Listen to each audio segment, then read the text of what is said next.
नमस्कार दोस्तों, स्वागत है आपका स्टडी फॉर सिविल सर्विसेज में। वीडियो को पूरा देखिए। कोई भी आपका फीडबैक है, कोई सजेशन है, तुरंत वीडियो में कमेंट करके जरूर बताइए। अच्छा लगे तो वीडियो लाइक जरूर कर लीजिए और ऐसे वीडियो लगातार फ्री में पाने के लिए चैनल को तुरंत सब्सक्राइब कर लीजिए और बेल आइकन को जरूर टैप कर लीजिए ताकि आगे भी सारे वीडियो आपको मिलते रहे। यूट्यूब में फॉलो करते हैं तो प्लीज ये वाला फ्री टेलीग्राम चैनल जरूर ज्वाइन कर लीजिएगा। सारे नोटिफिकेशन, सारे अपडेट यहीं पे आते हैं, ध्यान रखिएगा। स्टडी फॉर सिविल सर्विसेज का कोई भी पेड ग्रुप अगर आपको ज्वाइन करना है तो सिर्फ 8564880509696086089483864455 यही नंबर है हमारे, सिर्फ जहां पे कॉल या व्हाट्सएप कर सकते हैं।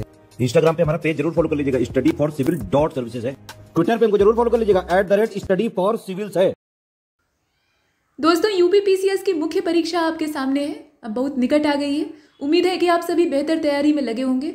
ये सामान्य हिंदी के मॉक टेस्ट की एक श्रृंखला है जिसका कि पहला वीडियो आप देख रहे हैं और इसमें 150 नंबर का 3 घंटे का जैसा आपका पूरा पेपर का प्रारूप रहेगा उसी के आधार पर ये मॉक टेस्ट तैयार किए गए हैं। तो शुरू करते हैं। आइए देखते हैं इनके सहारे हम प्रश्नों को कैसे हल कर पाते हैं। आप जानते हैं कि 150 अंकों का पूर्णांक होता है और समय होते हैं 3 घंटे। 3 घंटे पर्याप्त होते हैं, लेकिन सबसे बड़ा इसमें रोल होता है गद्यांश अवबोधन का। अगर आप अवबोधन को भली भांति कर ले रहे हैं तो पेपर का एक बड़ा हिस्सा आपके नियंत्रण में होता है और उसके बाद बचता है पत्र लेखन और मुहावरा। ये 3 चीज़ें अगर आपकी मजबूत हैं तो पेपर को मैक्सिमम आप अटेम्प्ट कर सकते हैं और अधिकतम नंबर प्राप्त कर सकते हैं। तो इन्हें ज़रा गंभीरता से लीजिएगा। आइए देखते हैं इस अवतरण को। और आमतौर पे उत्तर प्रदेश लोक सेवा आयोग जितने भी गद्य अवतरण देता है वो इतने सीधे नहीं होते हैं, उन्हें बार बार पढ़ने की आवश्यकता होती है और गद्यांश अवबोधन का तरीका भी यही है। पहली बार आप गद्यांश को यानी गद्य के छोटे से टुकड़े को एक सरसरे तौर पे पढ़िए और इस बार ऐसा होगा कि ज़्यादातर चीज़ें आपकी समझ से बाहर होंगी। कुछ चीज़ें समझ में आएंगी, कुछ नहीं समझ में आएंगी।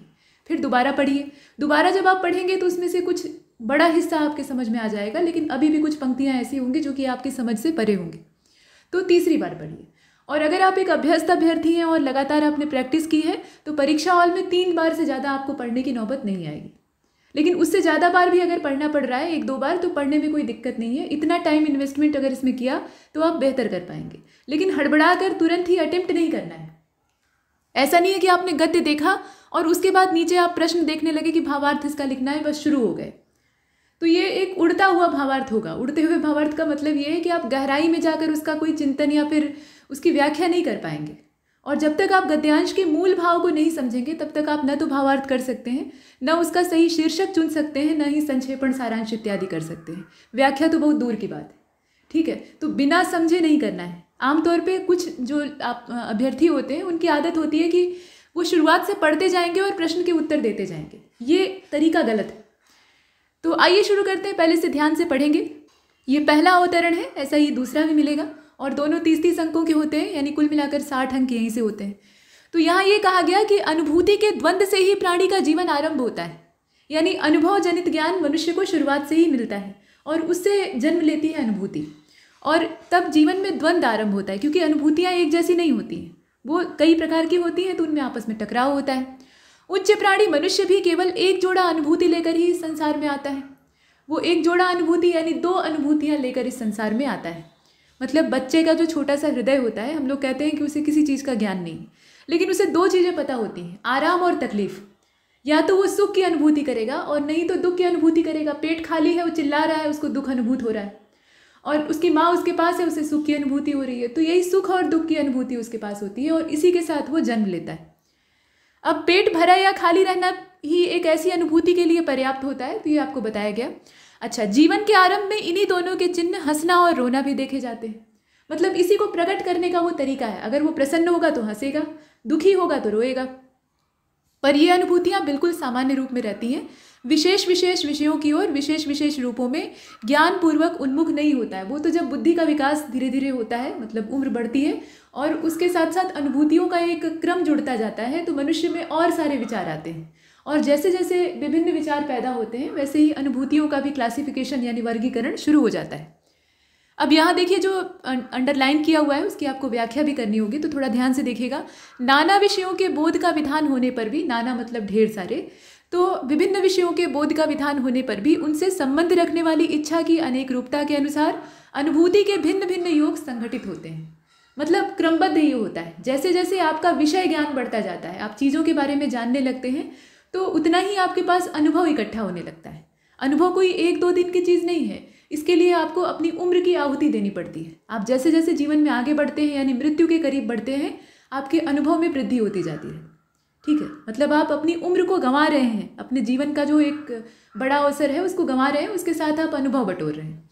तो ये अनुभूतियाँ क्या करती हैं, आपको विषयों के बारे में बोध कराती हैं, और इच्छा की अनेक रूपता के अनुसार इनका भिन्न भिन्न योग और संगठन होता है, तो वो हम देख रहे हैं। और यही कहलाता है भाव, या इसी को हम कहते हैं मनोविकार। ये मन का विकार है और कुछ नहीं है। मन एक निर्मल चीज़ है, और मन को अगर स्थिर कर लें तो हमें ना तो कष्ट की अनुभूति होगी ना फिर सुख की अनुभूति होगी, हम स्थिर हो जाएंगे। लेकिन ऐसा कोई भी नहीं कर सकता, ईश्वर के अलावा ये किसी के वश की बात नहीं है। मनुष्य है तो उसके अंदर अनुभूति होगी और मनोविकार पैदा होंगे। कहा जाता है ना कि मन के हारे हार और मन के जीते जीत। तो मन अगर ठान ले कि आपको कोई भी तकलीफ नहीं है और आप सफलता के लिए बने हैं, तो आप निश्चित तौर पे सफल होंगे। आपके अंदर सामर्थ्य कितना है, शारीरिक सामर्थ्य कितना है, इससे कोई फर्क नहीं पड़ता। ठीक है, मतलब एक लंगड़े व्यक्ति को अगर कोई ये अनुभूति करा दे कि तुम्हारे पैर में तो कोई दोष ही नहीं है, तो वो यकीन मानिए कि वो लंबे लंबे पर्वत को भी चढ़ के पार कर सकता है। ये सुनने में थोड़ा अविश्वसनीय लग सकता है। लोग कहते हैं ना, जाकी कृपा पंगु गिरि लंघे। तो ईश्वर की कृपा से जो पंगु है वो भी गिरि को लांघ जाता है। तो वो ईश्वर की कृपा असल में क्या है, वो मन की स्थिरता है, आत्मविश्वास है। ठीक, तो मनोविकार जो है वो धीरे धीरे उम्र बढ़ने के साथ आते हैं। एक छोटे बच्चे में किसी भी तरह का कोई शंका, कोई क्लेश नहीं होता है, वो सिर्फ सुख दुख का अनुभव करता है बस। और जितने भी बड़े लोग होते हैं, जैसे जैसे अवस्था बढ़ती है वैसे तमाम अनुभूतियाँ होती हैं।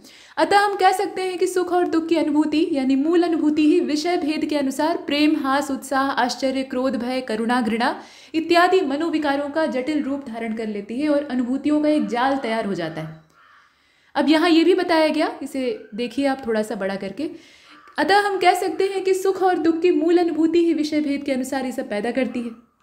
मतलब इन्हीं का वर्गीकरण हो जाता है। जैसे आप देख रहे हैं ना कि हास, उत्साह, तो ये हास यानी हास्य का भाव, हंसी का भाव। उत्साह यानी आप उत्साहित हैं और किसी काम को करने के लिए उत्तेजित हैं, तो ये सब प्रसन्नता में होता है।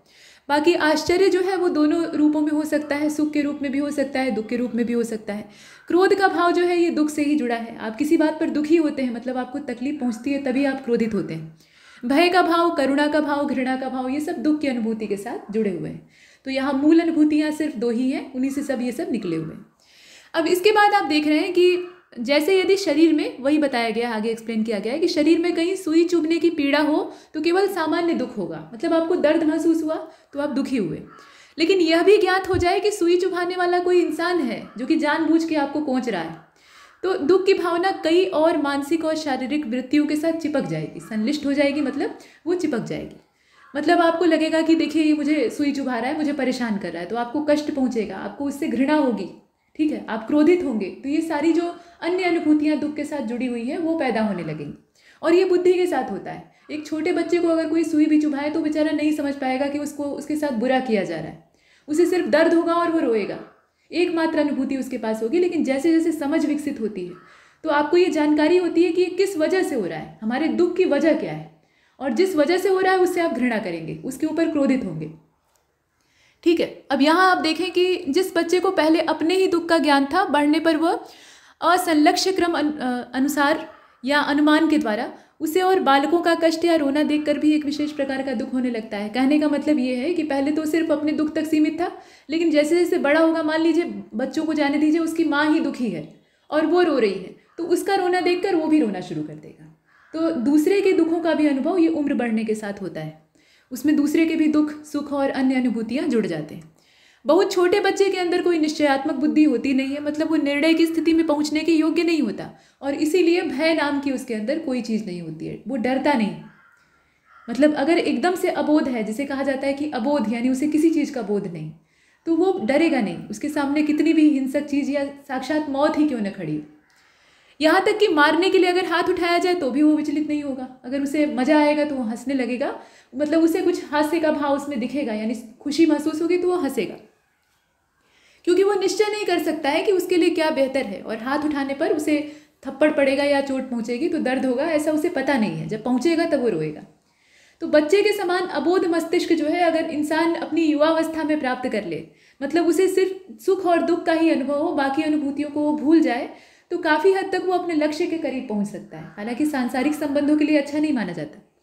तो ये है हमारा पैराग्राफ। इतना ज़्यादा इसको एक्सप्लेन करने के पीछे वजह ये है ना कि हम जब लौटे इसमें वापस अपने प्रश्नों के उत्तर ढूंढने के लिए, तो हमें आसानी रहे, मतलब खोजने में आसानी रहे। तो चलिए शुरू करते हैं, देखते हैं इसमें क्या पूछा गया है। पहले तो भावार्थ पूछा गया है जो कि 5 अंकों का है। उसके बाद आपको सुख दुख की मूल अनुभूति के बारे में थोड़ा सा व्याख्या करनी है और अंत में जो रेखांकित पंक्तियां दे रखी हैं उनकी व्याख्या करनी है। तो इसमें ध्यान दीजिएगा कि अंकों का विभाजन कैसा है। ये 5 अंक का है, ठीक है। तो 5 अंक का है तो उसी के हिसाब से इसको हल भी करना है। चलिए भावार्थ में क्या लिख सकते हैं। देखिए भावार्थ का मतलब क्या होता है, किसी गद्यांश के मूल भाव को आप समझें और उसे अपने तरीके से लिख रहे हैं। गद्यांश के तरीके से नहीं लिख रहे हैं, आप अपने तरीके से लिख रहे हैं। हालांकि गद्य के अंदर जो बातें कही गई हैं उन्हीं को केंद्र बिंदु बनाकर लिखना है, ये नहीं कि हम अपना अलग अवबोधन तैयार कर दें, वो काम नहीं करना है।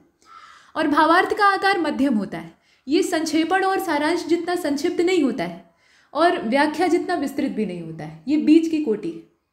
तो आकार का ध्यान दीजिएगा। अब देखिए इसमें लिख सकते हैं हम, वैसे लिखने के बहुत सारे तरीके हो सकते हैं। अनुभव जनित ज्ञान मानव जाति का मूल गुण है, इसको आप लिखें। और यह मनुष्य के जीवन के साथ शुरू होता है और प्राणांत तक चलता है, यानी जब तक जान नहीं निकल जाती है तब तक ये चलेगा। अनुभव से हम सीखते रहते हैं। हंसना रोना ये मनुष्य के जीवन के शुरुआती अनुभव हैं। परमात्मा के यहाँ से वो यही लेकर आता है अपने साथ। भूख लगी तो रो दिए, और भोजन मिल गया यानी क्षुधा तृप्त हो गई तो हंसने लगे, माता का सानिध्य मिल गया तो हंसने लगे। तो सुख और दुख ही हम अनुभव कर पाते हैं। माता का सानिध्य है तो प्रसन्नता का पारावार ही नहीं होता है। आयु बढ़ने के साथ साथ अनुभूति जो है वो छोटी छोटी शाखाओं में विभाजित होने लगती है। जैसा आपको बताया ना कि मूल अनुभूतियाँ सुख और दुख हैं, तो सुख की भी बहुत सारी शाखाएं बन जाती हैं और दुख की भी बहुत सारी शाखाएं बन जाती हैं।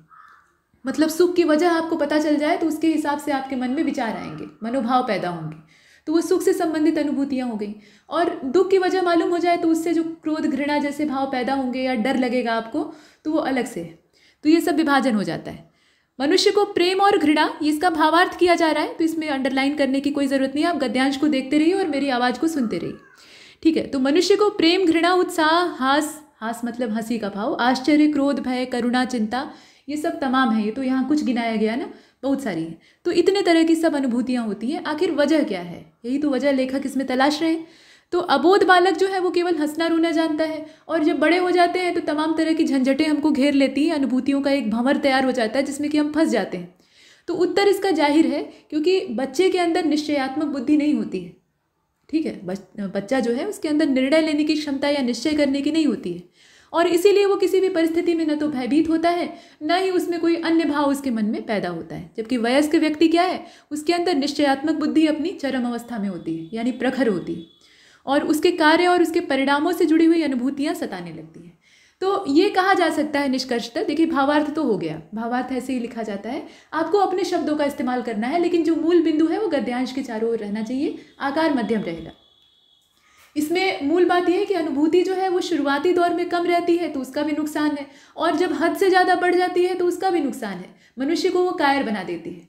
मनुष्य जो है वो बात बात पर डरने लगता है कि इस अनुभव से मैंने ये सीखा था तो इस बार ऐसा हो सकता है।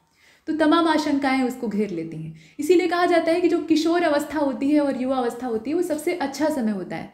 इसलिए सिर्फ नहीं कि उसके अंदर शारीरिक सामर्थ्य अपनी प्रबलता से होता है, इसलिए भी कि उसे बहुत ज़्यादा परवाह किसी चीज़ की नहीं होती है। अनुभव उसके पास होता है लेकिन इतना नहीं होता है कि वो डरे, डरने वाला अनुभव नहीं होता। उसके अंदर एक वीरता का भाव, उत्साह का भाव ज़्यादा होता है। फिलहाल आगे चलते हैं। देखिए इसमें यह कहा गया कि सुख दुख की मूल अनुभूति से लेखक का क्या आशय है।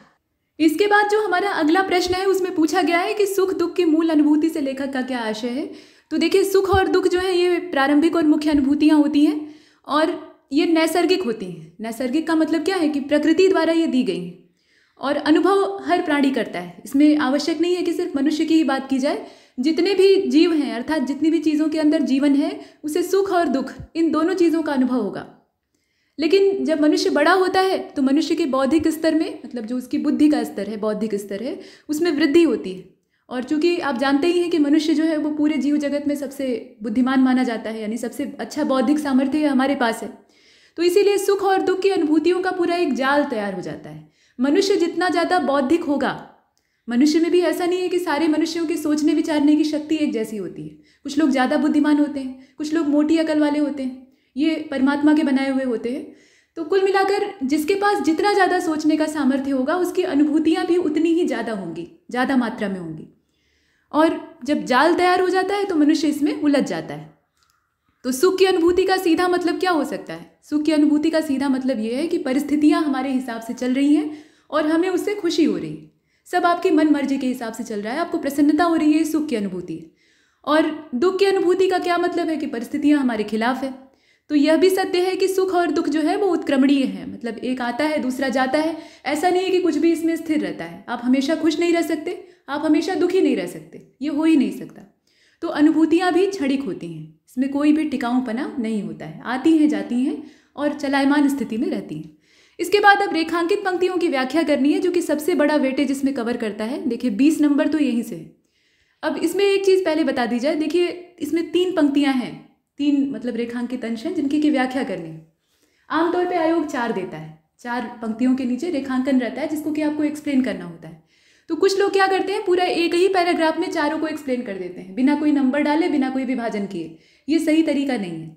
जैसे पहली पंक्ति दी गई है तो पहला नंबर आप ऐसे रोमन अंक में डाल लीजिए, क ख ग घ डाल लीजिए, जैसे आप क्लासिफिकेशन करना चाहते हैं। और पहली पंक्ति को आप यहाँ पे व्याख्या कर दीजिए, व्याख्या हेडिंग डाल के, पहली व्याख्या।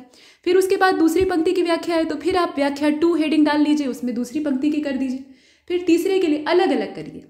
ऐसा ना लगे कि तीनों चारों पंक्तियों को आपने बटोर के एक में कर दिया है, क्योंकि एक में मिक्स होगा तो परीक्षक की ये समझ में नहीं आएगा कि आपने कौन सी पंक्ति की व्याख्या कहाँ पर की। तो ऐसा मिक्स करके करने की भूल नहीं करनी चाहिए। आप मेहनत भी करेंगे, वो बर्बाद भी होगी। अब इसमें रेखांकन को अगर देखा जाए तो पहली ही पंक्ति के साथ रेखांकन किया गया है कि अनुभूति के द्वंद्व के साथ ही मनुष्य के जीवन का आरंभ होता है। इसका क्या मतलब है? तो प्राणी जो है वो भावना जगत प्रधान है, मतलब प्राणी जगत जो है, ये कहना सही रहेगा कि वो भावना प्रधान है, उसमें भावनाओं की प्रचुरता है। जितनी ज़्यादा बौद्धिक क्षमता है उसी हिसाब से भावनाएं प्रबल होती हैं। तो जीव अनुभव कर सकते हैं और उसी के हिसाब से अपनी बौद्धिक सामर्थ्य, अपनी शारीरिक सामर्थ्य के अनुसार प्रतिक्रिया दे सकते हैं। मतलब जिसकी जितनी क्षमता है उसके हिसाब से वो उस पर रिएक्ट करता है, उसकी प्रतिक्रिया देता है। नवजात बच्चे से लेकर हर जीवित प्राणी, सिर्फ नवजात बच्चा ही नहीं, हर जीवित चीज जिसके अंदर जीवन है उसके अंदर 2 तरह की अनुभूतियाँ होती हैं, सुख की अथवा दुख की। बाकी जो है वो इन्हीं का सब्स्टिट्यूट है, या सब्स्टिट्यूट कहना सही नहीं रहेगा, ये सब डिवीज़न कहे जा सकते हैं, मतलब उप विभाजन है। ठीक, सब्स्टिट्यूट तो तब होते जब यहाँ पर कुछ अन्य अनुभूतियों को इनकी जगह पे रख दिया जाता, मतलब सुख की दुख के स्थान पे। लेकिन ये इन्हीं से निकले, इनसे दुख से जन्मी हुई बहुत तरह की अनुभूतियों का चर्चा हमने पीछे किया है। तो उसी तरीके से तो बौद्धिक स्तर अनुभूतियों की दिशा तय करता है, ये हमने पीछे देखा और वो आपको यहाँ लिखना पड़ेगा। जीवन यात्रा में 2 प्राथमिक अनुभूतियाँ, सुख और दुख, इनके बीच में हमेशा द्वंद्व चलता रहता है। क्योंकि आपने पीछे ही देखा है कि अनुभूतियाँ जो है वो टिकाऊ नहीं होती हैं, एक आती है दूसरी जाती है, तो दोनों में हमेशा गुत्थम गुत्था रहता है, मतलब कौन रहेगा कौन जाएगा, ये चीज़। और सुख का समय चल रहा है तो मन प्रसन्न होगा, लेकिन आशंका मन में रहती है, क्योंकि मनुष्य जैसे जैसे आगे बढ़ता है उसको ये मालूम रहता है कि सुख के बाद अब दुख आएगा, ये तय है, निश्चित है।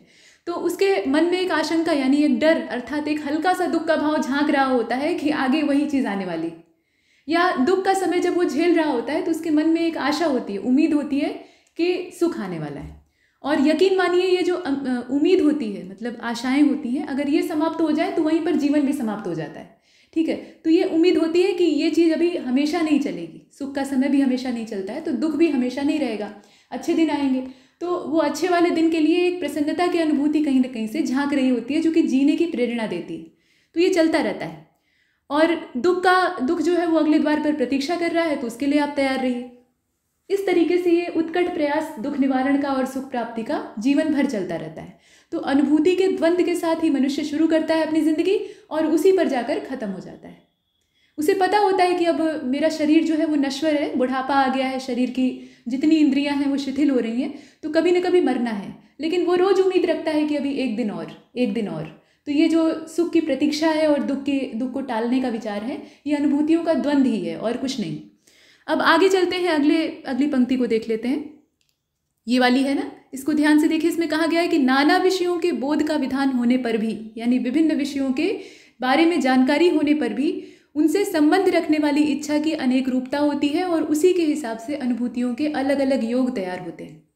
मतलब 2 ही मुख्य अनुभूतियां हैं, उनकी ब्रांचेस बनने लगती हैं।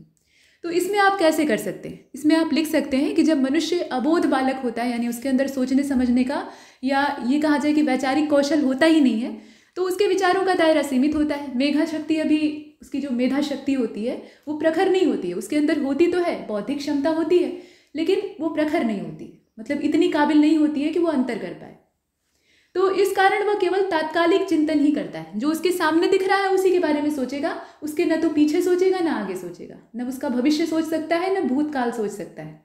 ठीक है, उसे ऐसी कोई टेंशन नहीं होती है। और पेट ना भरे तो तुरंत दुखी हो जाता है, जबकि उसकी माँ जो है वो खाने को ठंडा कर रही होती है ताकि बच्चे का मुंह न जले। और बच्चा सोच रहा है कि भोजन नहीं मिल रहा है, पेट खाली है, मतलब भूख लगी है कुल मिलाकर, तो वो दुखी होकर रोना शुरू कर देता है। उसे नहीं पता होता है कि आगे मिलेगा या पीछे भोजन खत्म हो गया है तो कहाँ से मिलेगा, ये वाली आशंका भी नहीं होती है। बस पेट खाली है तो रो रहे हैं, मुंह में कोई डाल दिया तो खुश हो गए, यही चलता रहता है। तो वैचारिक कौशल शून्य के बराबर होता है। और भोजन और स्नेह शुश्रूषा जो है यानी सेवा सत्कार, वो सबकी ज़रूरतें होती हैं, लेकिन बड़े होने पर बहुत तरह की परिस्थिति का सामना आदमी करता है। ऐसा नहीं है कि एक बच्चा जो है वो जैसा छोटे पर था वैसे ही आगे भी रहेगा। वो हैप्पी प्रिंस वाली ज़िंदगी सबकी नहीं होती है कि राजमहल में कोई दुख न देखे, या सिद्धार्थ की तरह से नहीं होता है कि उनके पिताजी जो हैं वो सारा बंदोबस्त महल में ही कर दिए हैं कि बच्चा जो है वो दुख न देखे, फिर भी देख लेते हैं। तो कहने का तात्पर्य है कि जैसे जैसे ज़िंदगी आगे बढ़ती है उसमें वो ठोकर खाता है जगह जगह पे। जैसे उदाहरण के तौर पे एक छोटा लीजिए, छोटा बच्चा है, वो पलंग पर सोया है, लेकिन जब चलने की कोशिश करता है तो उसको कितनी चोटें आती हैं, है ना। तो वो भी दुख की अनुभूति में आता है और उसमें अनुभूतियाँ और जुड़ती हैं। दुख की अनुभूति होती है, बाद में उस बच्चे को पता लगता है कि दुख किस वजह से हुआ था, तो उस चीज़ से वो डरता है कि इस जगह पे जाएंगे तो गिरेंगे या ऐसी जगह जाएंगे तो हाथ जल जाएगा। तो ये सब उसके अंदर आशंकाएं और तमाम तरह की चीज़ें जो हैं वो डेवलप होनी शुरू हो जाती हैं। तो परिस्थितियों से गुजरते गुजरते बहुत सारे विषयों के बारे में जानता है, और जितना ज़्यादा वो दुनिया को देखता है उतनी ही जो विचार वृक्ष है, उसका विचार रूपी वृक्ष है, उसमें बहुत सारी ब्रांचेस पैदा हो जाती हैं। वो पूरा एक छोटे से बिरवे से बरगद में तब्दील हो जाता है और शाखाओं पे अनगिनत अनुभूतियाँ जन्म लेती हैं, जैसे फल फूल पत्ते लगते हैं। और अनुभूतियों का यही झुंड मनोविकार कहलाता है। जब ज़्यादा अनुभूतियाँ हो जाती हैं ना, तो ये भी दिमाग को खराब करने वाली चीज़ होती है। और बाकी सुख दुख जो है वो मूल भाव है, शेष इन्हीं सबका व्युत्पन्न है। ऐसे आप कर सकते हैं। और भी लिखने के बहुत सारे तरीके हो सकते हैं। सबके सोचने का नज़रिया एक जैसा नहीं है और अच्छी बात है, मौलिकता यही होती है। अब इसके बाद जो अगली पंक्ति है उसमें आप देख रहे हैं कि कहा गया कि बहुत छोटे बच्चे के अंदर निश्चयात्मक बुद्धि होती नहीं है, तो भय भी उसके लिए कुछ नहीं होता, वो डर नहीं सकता। और मारने के लिए अगर कोई हाथ उठाए तो भी वो विचलित नहीं होगा, क्योंकि वो निश्चय नहीं कर पाएगा कि मारने से उसको कष्ट पहुंचेगा। तो ये है पंक्ति। अब इसको आप कैसे करेंगे, वही बात है, घुमा फिरा कर घूम फिर कर हम वही बात कर रहे हैं। तो अबोध शिशु का जो बौद्धिक परिसर है उसका आयाम बहुत ही सीमित होता है। वो छोटा सोचता है, मतलब सीमित दायरे में, और जो देखता है उसी से निष्कर्ष निकालता है। उसके वश की बात ये नहीं होती है कि उसमें कोई गहरा निष्कर्ष निकाले। देखता है तो उससे यही निष्कर्ष निकालता है कि हमें सुख देगा या दुख देगा, लेकिन वो भी एक सीमा तक। और एकदम अबोध है, अभी तत्काल जन्म लिया है, तो उसको वो भी चीज़ें पता नहीं होती हैं। उसको बस कष्ट पहुंचेगा तो वो रोएगा, और भोजन मिल गया, पेट भर गया, आराम पहुंच रहा है तो वो खुश होगा, बस। तो ये नवजात शिशु की स्थिति है। मतलब निष्कर्ष निकालना एक तरीके से उसके लिए निरर्थक होता है या फिर उसके वश की बात नहीं होती। और इसमें आप देखें कि जो बड़ा आदमी है वो निष्कर्ष भी निकाल सकता है, निश्चय भी कर सकता है। कौशल की परिपक्वता जो है वो धीरे धीरे विकसित होती है। अब निष्कर्ष का अभाव अगर किसी के अंदर हो जाए तो एक नवजात बच्चे के समान निडर हो जाएगा। मतलब उदाहरण के तौर पे आप कंपटीशन की तैयारी कर रहे हैं और सभी के मन में ये डर रहता है कि होगा कि नहीं होगा। नहीं क्लियर हुआ तो जब आप प्री दे रहे थे तो प्री के लिए आपके दिमाग में था कि कैसा पेपर आएगा, कैसी कट ऑफ जाएगी। अब आपने प्री क्लियर कर लिया है, मेन सामने है, आप तैयारी भी कर रहे हैं, लेकिन आपके दिमाग में कहीं ना कहीं ये भय है कि पता नहीं वहाँ कैसा पेपर आएगा और मेरी लेखन शैली कैसी रहेगी। तो ये जो डर है अगर आपके मन से खत्म हो जाए तो आप एकदम निर्द्वंद होकर जाकर देंगे और निश्चित रूप से चयनित हो जाएंगे। लेकिन यही डर अगर आपके ऊपर हावी हो जाए तो आप फेल हो जाएंगे। मतलब ये एक तय चीज़ होती है। तो कहने का मतलब ये है कि निश्चय करने की क्षमता हमारे अंदर आ गई है तो तमाम तरह की अनुभूतियाँ हमें जकड़ लेती हैं। निश्चय का अभाव रहेगा, निर्णय का अभाव रहेगा तो हम निडर हो जाएंगे। और आफत से मतलब ऐसी आफतें जिससे कि बड़े बड़े जो पुरुषार्थ वाले लोग हैं वो भी थर्रा जाते हैं, डर जाते हैं। तो बच्चा उनके सामने निर्विकार होकर हंसता खेलता रहता है। मतलब एक छोटा सा बच्चा है, दूध पीता, और शेर के सामने, आदमखोर शेर के सामने उसको रख दिया जाए, बड़े बड़े लोग वहाँ से भाग जाएंगे, उनके छक्के छूट जाएंगे, रोने लगेंगे। बच्चे को कोई फर्क नहीं पड़ता, शेर भले ही उसको मार डाले वो अलग बात। तो ये चीज़ है। तो दुख को महसूस करने की काबिलियत बच्चे के अंदर होती है। भय का भाव जो है वो दुख से ही उपजता है, लेकिन वो उम्र बढ़ने के साथ, अनुभव बढ़ने के साथ मालूम होता है। और बच्चे के अंदर दुख को अनुभूत करने की क्षमता होती है, लेकिन घटना के परिणाम का वो निष्कर्ष नहीं निकाल पाता, इसीलिए भयभीत नहीं होता। तो इस तरीके से आप व्याख्या कर सकते हैं। अब चलिए अगले पैराग्राफ को देखते हैं। ये अवतरण जो है इसमें कहा गया कि कभी कभी आनंद का मूल विषय तो कुछ और रहता है। आप प्रसन्न होते हैं, आनंदित होते हैं, तो मूल विषय तो कुछ और रहता है, लेकिन आनंद के कारण आपके अंदर एक ऊर्जा पैदा होती है। जैसे दुख आपको मिलता है, आप कष्ट में होते हैं तो आपके अंदर एक निराशा आती है, और निराशा से आपकी रही सही शक्ति भी खत्म हो जाती है। आपको लगता है कि आप शक्तिविहीन हो गए हैं, हाथ पैर में जान नहीं है, ठीक है। और वैसे ही अगर आपको कोई प्रसन्नता का समाचार दे दे जो कि आपको एकदम से आह्लादित कर दे, तो आपके अंदर एक नई ऊर्जा का समावेश हो जाएगा, या आप कहिए कि ऊर्जा की लहर दौड़ जाएगी। तो आनंद के कारण ऐसी स्फूर्ति आती है जो कि बहुत से कामों की ओर हर्ष के साथ अग्रसर करती है। आप बहुत से कामों को ऐसे चुटकियों में निपटा डालेंगे।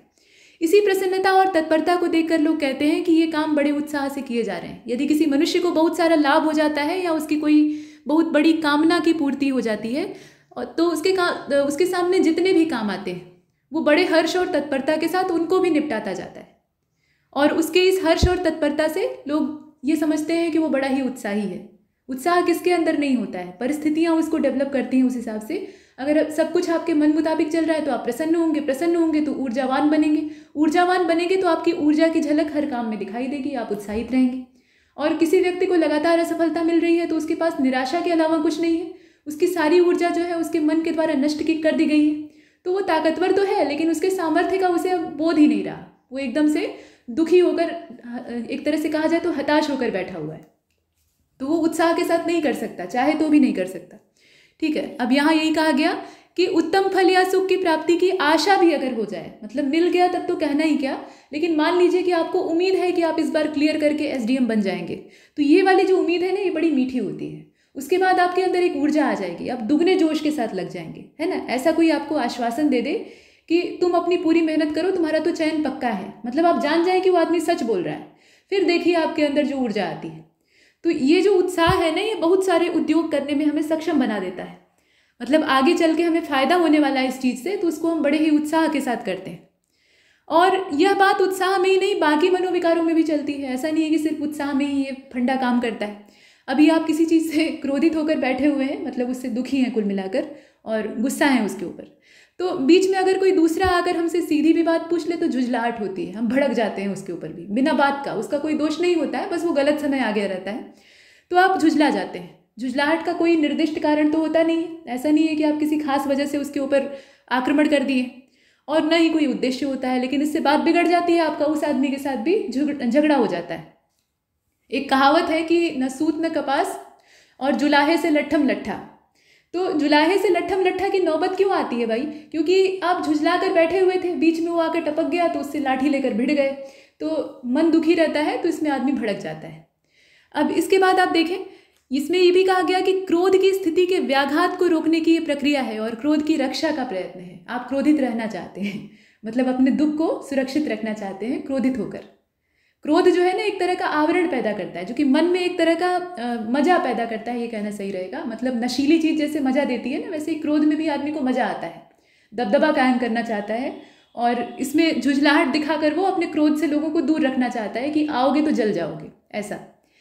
और इसके बाद ये भी कहा गया, यहाँ आप देखें कि क्रोध में है तो क्रोधी में रहना चाहते हैं। वो जड़त्व का नियम आपने पढ़ा है ना, कि जो वस्तु जिस अवस्था में है उसी अवस्था में रहना चाहती है, तो यहाँ भी वही लागू होता है।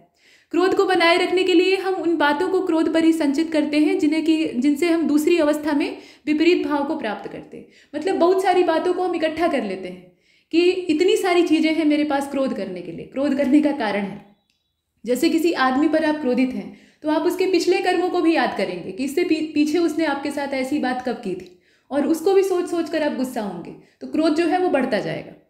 और इस प्रकार यदि हमारा चित्त, मतलब इसमें दोनों बातें कही गई हैं, तो यदि हमारा चित्त किसी विषय में उत्साहित है तो हम अन्य विषयों में भी उत्साह दिखाई देते हैं। मतलब जैसे मान लीजिए कि आपका चयन जो है वो पक्का है, आपको अंदेशा हो गया है, मतलब आपका पेपर बहुत अच्छा गया मेंस का, हालांकि कोई भी इसमें कंफर्म नहीं हो सकता है, लेकिन फिर भी पेपर बहुत अच्छा हुआ है, इंटरव्यू भी बहुत अच्छा हो गया है, आपको उम्मीद बंधी हुई है, तो आप बड़े ही उत्साहित होकर सारे काम करेंगे। और रिजल्ट अच्छा आ गया तो उस दिन तो फिर पूछना ही क्या है, आपकी ऊर्जा देखने योग्य होगी। आपको खुद आश्चर्य होगा कि मेरे अंदर इतनी ज़्यादा एनर्जी कब थी। तो ये होता है। और बहुत से कामों को हम प्रसन्नतापूर्वक करने को तैयार हो जाते हैं इसी बात का विचार करके। सलाम साधक लोग जो हैं, मतलब सलाम साधने वाले जो सलामी देते हैं बात बात पे, वो हाकिमों से मुलाकात करने से पहले उनके अर्दलियों से पूछते हैं कि साहब का मिजाज कैसा है, मतलब साहब जो है आज मूड में है कि नहीं है। तो मिलना उसी हिसाब से चाहिए भाई, काम बनाना है हमें, उनसे बात करके अपने काम को सिद्ध करना है। अगर वो गुस्से में हुए तो मेरे ऊपर भी भड़क जाएंगे, काम बनने से रहा बिगड़ जाएगा। तो इसीलिए पहले हालचाल उनके नौकर चपरासियों से पूछ लेते हैं कि भाई बताओ कि इस समय मूड कैसा है, गुस्से में तो नहीं है। तो ये है पूरा, ये आचार्य रामचंद्र शुक्ल की पंक्तियां हैं। इन्हें देखकर, इनके लहजे को देखकर आप पहचान सकते हैं। फिलहाल इसका शीर्षक आपको बताना है। तो देखिए, गद्य जो होता है ना, किसी न किसी पैराग्राफ, किसी न किसी लेख से लिया जाता है। ऐसा नहीं है कि वहाँ पर आयोग जो है वो पहले गद्य की रचना करता है फिर आपको देता है, किसी पुस्तक से ही लिया गया अवतरण होता है। तो अगर आप शीर्षक जानते भी हैं तो अपने निजी विचारों से एक शीर्षक चुनिए जो कि उससे भिन्न हो, क्योंकि एक ही गद्यांश के बहुत सारे निष्कर्ष हो सकते हैं और शीर्षक हमेशा एक चुनना चाहिए, एक से ज़्यादा नहीं। ठीक है, तो यहाँ आप देख कर बताइए कि शीर्षक इसका क्या होना चाहिए। वैसे इसका शीर्षक उत्साह जो है वो बेहतर है और उत्साह की अवस्था ये भी अच्छा है, इसे आप देखें। तो कई सारे शीर्षक हो सकते हैं, कुल मिलाकर ये कि उत्साह भी इसका एक शीर्षक हो सकता है। और आप जो सोचना चाहें उसके हिसाब से ध्यान दीजिएगा कि गद्यांश किस पर जाकर केंद्रित हो रहा है, ऐसा कौन सा पॉइंट है जिस पर कि ये पूरी तरह से आकर फोकस हो जा रहा है। तो ये आपने शीर्षक चुना, 5 अंकों का था। अब पूछा गया है कि झुंझलाहट की असली वजह क्या है, तो कोई वजह नहीं होती है, आप पहले ही देख चुके हैं। ये सिर्फ क्रोध की रक्षा का प्रयत्न होता है। मनुष्य क्रोधित है तो अपने क्रोध से दूसरों को दूर रखना चाहता है कि कोई आकर उस पर पानी न डाल दे, तो इसीलिए वो थोड़ा झुंझला कर लोगों को भयभीत करता है कि हमसे दूर रहो।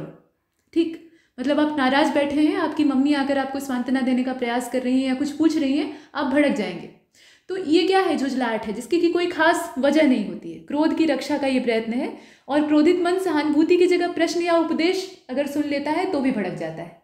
मतलब आपको चाहिए थी सहानुभूति, सहानुभूति देने कोई आया नहीं बल्कि और उपदेश देने लगा कि ऐसे नहीं, तुम्हें ऐसे करना चाहिए था, तो आप भड़क जाएंगे कि जाकर तुम ही क्यों नहीं कर लेते। तो ये जो झुंझलाहट है ये इसी वजह से होती है। अब संक्षेपण करना है, तो देखिए फैलाना आसान होता है, व्याख्या में तो आप खूब बढ़ा चढ़ा कर करिए, लेकिन संक्षिप्त करना बड़ा टेढ़ा काम होता है और सबके वश की बात नहीं होती है, ये एक पक्की चीज़ है। तो अगर आप संक्षेपण के कौशल में माहिर हैं तो आपको कहना चाहिए कि फिर आप गद्यांश अवबोधन बेहतर कर पा रहे हैं। तो भली भांति गद्यांश को अगर आप समझे रहेंगे तो ही संक्षेपण कर पाएंगे। अच्छा, संक्षेपण और सारांश में फ़र्क ये होता है कि संक्षेपण में आप करते क्या है, पूरे गद्यांश में से जो बेकार की चीज़ें हैं, आवश्यक नहीं है कि इतना लंबा पैराग्राफ है तो सब काम ही की बात है, कुछ तो चिपकने वाली मतलब बात बढ़ाने वाली बातें हैं जिनको हम हटा दें तो भी मूल भाव नष्ट नहीं होगा। तो ऐसी ही फालतू की बातों को हमें हटाना होता है, रिप्लेस कर दीजिए और जो काम का है सिर्फ उतना ही अपने पास रखिए। तो ये छोटा सा आपका संक्षेपण तैयार होगा। क्रमबद्धता इसमें होती है, एक क्रम से बातें कहनी होती हैं जैसे कि गद्यांश में कहा गया। तो इसमें आप लिख सकते हैं संक्षेपण में, और भी तरीके हो सकते हैं। मेरा तरीका इसमें ये है कि मनुष्य यदि आनंदित है अथवा वह जानता है कि इस कार्य विशेष में उसका लाभ सुनिश्चित है, ये संक्षेपण हो रहा है, ध्यान दीजिएगा, तो वह प्रसन्न होकर उस कार्य को उत्साह के साथ करता है और उसके साथ कोई अन्य कार्य भी आ जाता है तो उसको भी उसी उत्साह के साथ बल्कि दुगने उत्साह के साथ निपटाता है। और इसी के उल्टे यदि वो क्रोधित या दुखी है तो सामने आने वाली हर क्रिया में वो निराशा और झुंझलाहट का ही प्रदर्शन करेगा। तो कुल मिलाकर बात यह है, सारांशतः हम कह सकते हैं कि मनुष्य अनुभूति चालित यंत्र है, अनुभूतियों के सहारे चलता है। और मनोविज्ञान इसी वजह से पहले मनोदशा को समझते हैं, यहाँ पे मनोवैज्ञानिक होना चाहिए। तो मनोवैज्ञानिक जो है या मनोविज्ञानी, ये पहले क्या करते हैं, रोगी की मनोदशा को समझते हैं और उसी के हिसाब से उससे बात करना शुरू करते हैं। कोई भी जो मनोवैज्ञानिक है उसके पास आप जाएंगे या कोई भी दिमाग का डॉक्टर है उसके पास भी अगर आप इनफैक्ट जाएंगे तो वो आपसे पहले कुछ बातें ऐसी करेगा जिसके सहारे वो आपको जान पाए, मतलब आपके बारे में, आपके व्यक्तित्व के बारे में, आपके सोचने के तरीके के बारे में जान पाए और उसी हिसाब से आगे बात को बढ़ाएगा। ये नहीं है कि वो अपने दृष्टिकोण से शुरू कर दिया तो रोगी उसके ऊपर झल्ला जाएगा, तो ये काम वो नहीं करता है। तो इस तरीके से आपने संक्षेपण किया और छोटा सा लिखने पर आपको 20 नंबर मिल गए। 20 नंबर पूरे नहीं मिलेंगे लेकिन फिर भी अधिकतम आपको मिले, ऐसा करना है। चलिए अब पत्र लेखन कर लेते हैं। अब यहाँ जो तीसरा प्रश्न है इसके 2 भाग होते हैं, आप जानते हैं पत्र लेखन से इसका संबंध होता है। कुल मिलाकर 20 अंक यहाँ से आपके निर्धारित होते हैं। पहला खंड भी 10 का होता है, दूसरा भी 10 का होता है। अब इसमें पहले खंड में सिर्फ परिभाषा देने के लिए कहा है, परिभाषा के साथ आपको विशेषता उदाहरण देकर जो प्रारूप है वो तैयार करना है, मतलब एक लिखित प्रारूप तैयार कर लीजिए या रिक्त ही बना दीजिए। इसमें ऐसा कुछ कहा नहीं गया है कि रिक्त ही बनाइए। तो इसमें आप कैसे कर सकते हैं, देखिए अर्ध सरकारी पत्र क्या होते हैं, ये औपचारिकता विहीन पत्र होते हैं। आमतौर पे व्यवहारिक पत्र व्यवहार के लिए इनका इस्तेमाल किया जाता है। एक समकक्ष अधिकारी दूसरे अधिकारी से बात कर रहा होता है, मतलब लगभग 2 समकक्ष लोगों में बात होती है। मित्रवत शैली होती है, इसमें किसी भी तरह की औपचारिकता नहीं होती है, आप जानते हैं, मतलब कोई भी विषय इत्यादि लिखने की आवश्यकता नहीं है, विषय वास्तु में कोई नंबरिंग इत्यादि करने की जरूरत नहीं है। बस आदर सूचक या सम्मान सूचक भाव होना चाहिए, एक प्रेम अनुग्रह होना चाहिए कि इस काम को कर दीजिए। और उद्देश्य क्या होता है अर्ध सरकारी पत्र का, तो आमतौर पे जैसे मान लीजिए कि कोई सरकारी पत्र किसी विभाग को भेजा गया, सरकारी पत्र क्या है, ये नितांत औपचारिक शैली के होते हैं। इसमें जैसा फॉर्मेट है उसी के हिसाब से आपको चलना होता है, थोड़ा भी डेढ़ बेड़ नहीं करना है। विषय कायदे से लिखना होता है। अगर विषय इसका संतुलित आपने नहीं लिखा तो मेन बॉडी को पढ़ने से पहले ही आपका पत्र जो है वो नेग्लेक्ट कर दिया जाएगा। तो विषय को आपको प्रश्न पढ़ के पहले ध्यान से लिखना होता है। फिर जो मेन बॉडी है, मुख्य विषय वस्तु है, उसमें संक्षिप्त और स्पष्ट भाषा शैली का इस्तेमाल करना होता है। कोई भी चीज़ व्यक्तिगत होकर नहीं लिखनी होती है, ये सब आप जानते हैं। प्रतिलिपियाँ इत्यादि सावधानी से जोड़नी होती है, पत्र संख्या होती है और हर एक चीज़ व्यवस्थित होनी चाहिए। नपीतुली भाषा होती है, एकदम जो कार्यालयी भाषा है उसका प्रयोग किया जाता है। तो ये तो सामान्य अंतर है दोनों के बीच का। और बाकी आपने प्रारूप पढ़ रखे होंगे, इतना उम्मीद आपसे की जा रही है। अब यहाँ पे अर्ध सरकारी पत्रों को भेजने की नौबत कब आती है? तो सामान्य पत्र व्यवहार में भी प्रयोग किया जाता है और कभी कभी किसी विशेष मुद्दे पर अगर किसी विभाग के अधिकारी, जो सक्षम अधिकारी उस विभाग का है, उसका ध्यान किसी मुद्दे की ओर आकर्षित कराना है जिधर कि उसका ध्यान नहीं जा रहा है, तो एक प्रेम अनुग्रह उससे या आदर सूचक अनुग्रह किया जाता है कि भाई उस मुद्दे की ओर ध्यान देकर उसे यथाशीघ्र निपटाइए। मतलब आपसे आग्रह किया जा रहा है, आपको आदेश नहीं दिया जा रहा है। तो उसके लिए भी ये जो डेमी ऑफिशियल लेटर यानी अर्ध सरकारी पत्र हैं, इनका प्रयोग किया जाता है। और सरकारी पत्र अगर किसी महकमे में भेजा जा रहा है, वहाँ बार बार उसको रख लिया जा रहा है, उस पर कोई रिप्लाई नहीं दिया जा रहा है, तो हम क्या करते हैं, अनुस्मारक भेजते हैं। और वो रिमाइंडर भी अगर आपने बार बार भेजा और उसके बाद भी कोई प्रतिक्रिया नहीं आई, मतलब यथोचित जवाब नहीं मिला, तो आप क्या करेंगे, तब उस संबंधित विभाग के जो अधिकारी हैं, मतलब संचालक अधिकारी हैं, उनको अपनी ओर से, मतलब आप खुद एक अधिकारी की हैसियत में हैं, तो दूसरे वाले प्रशासनिक अधिकारी को, जो कि उस विभाग का सबसे आला अफसर है, तो उसको आप अर्ध सरकारी पत्र लिखेंगे व्यक्तिगत। और ये गोपनीय प्रवृत्ति के होते हैं, क्योंकि एक आदमी भेज रहा है, दूसरा उसको रिसीव कर रहा है, वो पढ़ रहा है। ये कार्यालय में आमतौर पर जगजाहिर नहीं होते हैं, आम हालात में ऐसा नहीं होता है, कभी कभी आवश्यक हो जाता है तो करते हैं। तो जब अनुस्मारक फेल कर जाए तो अर्ध सरकारी पत्र भेजकर भी आग्रह किया जाता है कि इतने सारे रिमाइंडर भेजे गए विभाग में, लेकिन कोई इस ओर ध्यान नहीं दे रहा है, तो आप ही मेरी समस्या का समाधान कीजिए और अपने विभाग में ये तय कीजिए कि ये जो काम है या फिर ये जो कार्रवाई है ये उचित समय रहते हो जाए। ऐसे आप आग्रह कर सकते हैं। तो इस उद्देश्य से भी अर्ध सरकारी पत्र भेजे जाते हैं। ठीक है, औपचारिकता सरकारी पत्र में होती है, अनौपचारिकता अर्ध सरकारी पत्र में होती है। ये इसमें मूल बात है। अब अगला प्रश्न आपका ये था कि इसमें महापौर की ओर से आपको भेजना था। ठीक है, मतलब ये मुख्य सचिव को, जो कि स्वास्थ्य एवं परिवार कल्याण मंत्रालय, कुल मिलाकर उत्तर प्रदेश शासन का जो डिपार्टमेंट है, प्रादेशिक ये है, तो इनको भेजना था महापौर की ओर से। और महापौर कहाँ के हैं, तो ये वाराणसी नगर निगम के हैं। कारण था पत्र भेजने का क्या, कि कोविड-19 का संक्रमण तेजी से फैल रहा है। मतलब ये बीती हुई बात है, तो कोविड को आप यहाँ आधार बना लीजिए, जो विषय रहे। कोविड-19 का संक्रमण तेजी से फैल रहा है और स्वास्थ्य सुविधाएं जो है वो अपनी चिंताजनक दशा में है, मतलब बहुत अच्छी हालत नहीं है। तो अगर संक्रमण तेजी से फैला तो रोगियों के लिए क्या इंतजाम हो, और अपने जमीनी स्तर पर मैं कोई प्रयास नहीं कर पा रहा हूँ, इसी दिशा में ध्यान आकर्षित करने के लिए ये सरकारी पत्र लिखना था। तो इसमें आपने लिखा कैसे, प्रारूप आप देख रहे हैं, इसमें पहले तो पत्रांक लिखा है और दूसरी तरफ दिनांक और स्थान लिखा है।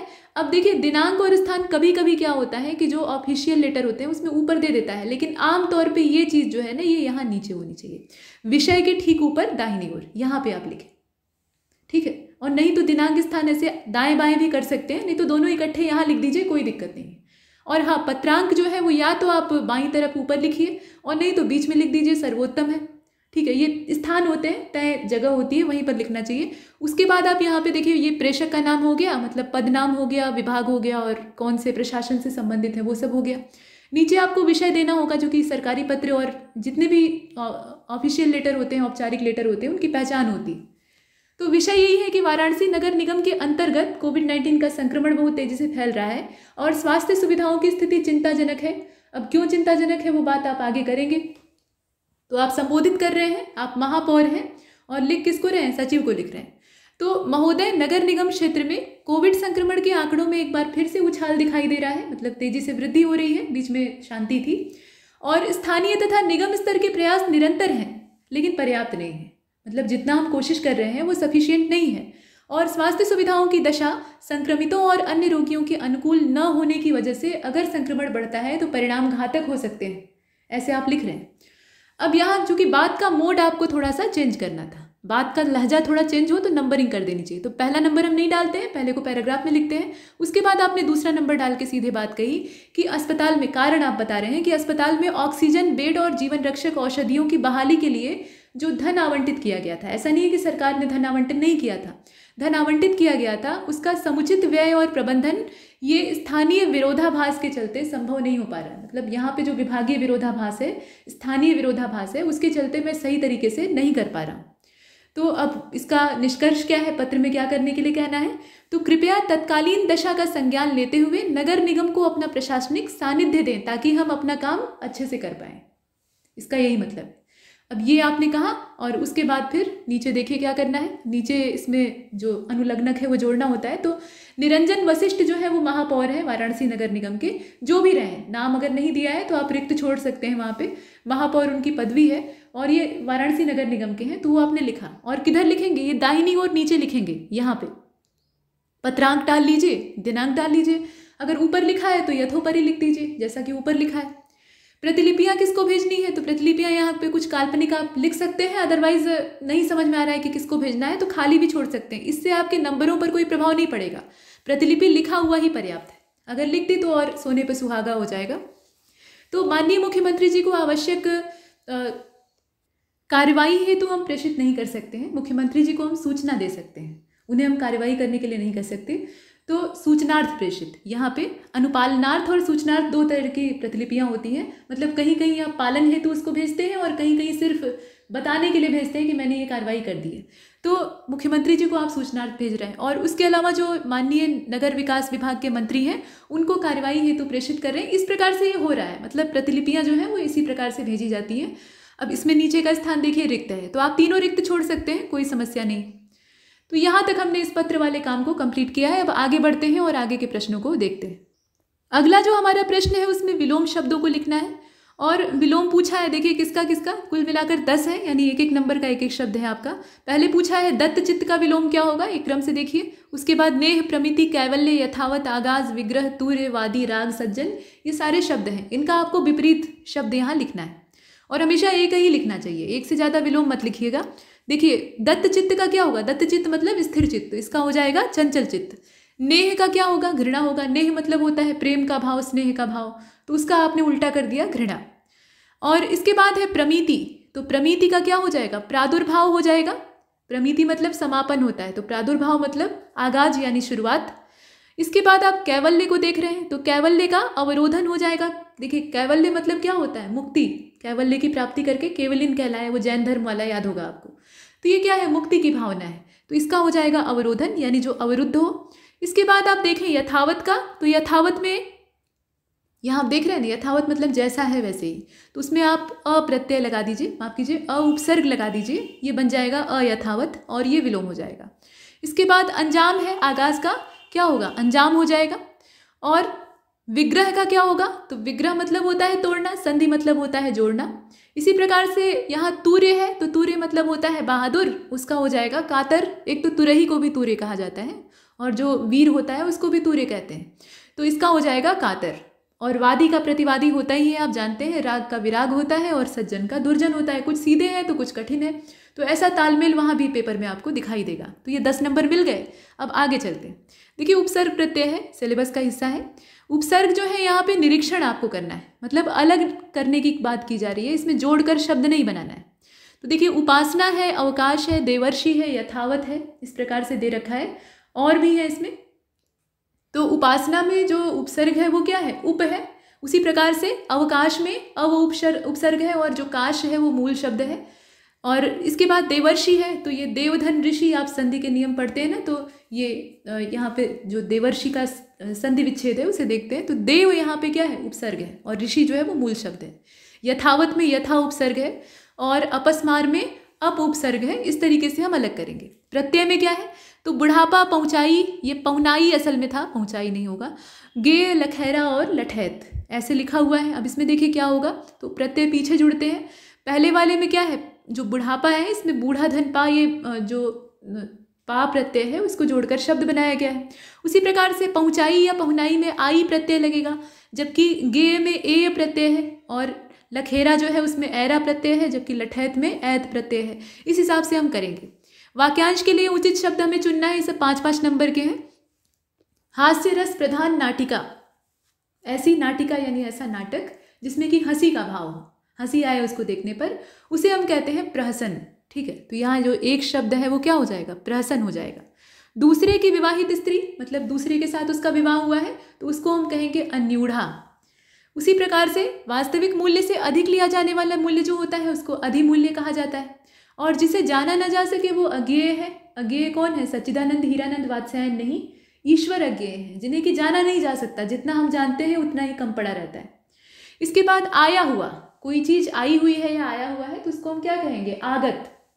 तो इस हिसाब से ये वाक्यांश के लिए शब्दों का चयन हमने किया। अब आ जाते हैं वर्तनी दोष की ओर। तो पहले वर्तनी ठीक करेंगे फिर वाक्य को शुद्ध करेंगे।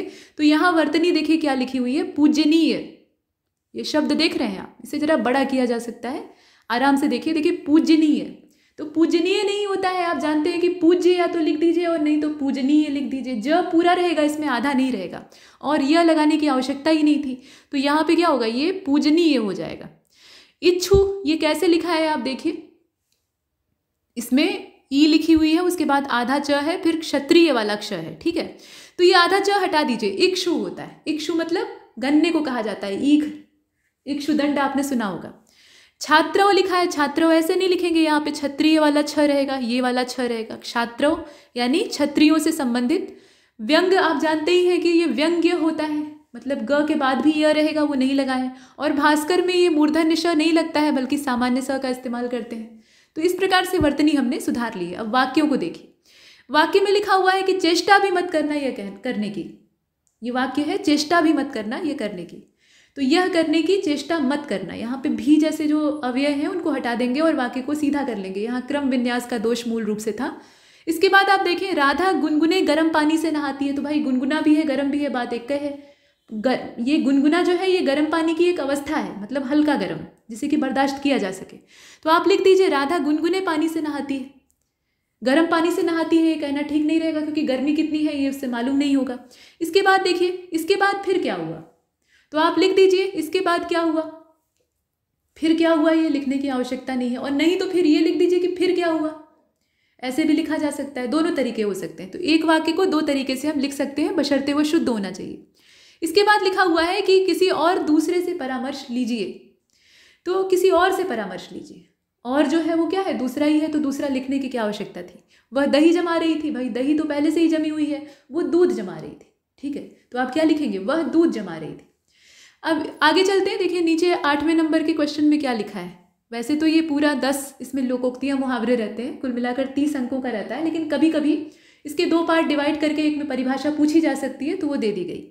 देखिए लोकोक्ति किसको कहते हैं और ये मुहावरों से कैसे अलग है। तो लोकोक्ति का मतलब क्या होता है? शाब्दिक अर्थ होता है लोक धन उक्ति, मतलब आप इसका विग्रह कर दीजिए।